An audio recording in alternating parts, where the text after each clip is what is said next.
Hello everyone, তো আগের mini ব্লগে তো তোমরা দেখেইছিলে যে আমরা চলে এসেছিলাম কাজের জন্য মন্দারমণিতে, যেখান থেকে আমরা পৌঁছে গেছি আমাদের হোটেলে, যেটার নাম ছিল সিলভার স্যান্ড। তারপর তো এখানে আমাদের রুমও দিয়ে দিয়েছিল, আর আমাদের ব্যালকনি থেকে বাইরের ভিউ তো ছিল কিছুটা এরকম। একদম রুমের সামনেই ছিল সুইমিং পুল, আর এই দিন হচ্ছিল ঝিরিঝিরি বৃষ্টি, আর সামনে তো এরকম বিচের ভিউ, মানে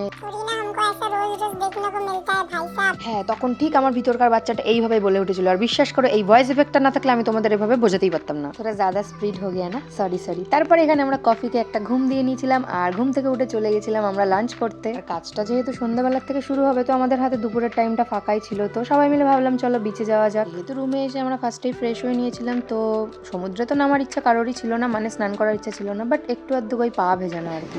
বৃষ্টি পড়ছে, ক্যান ইউ ইমাজিন?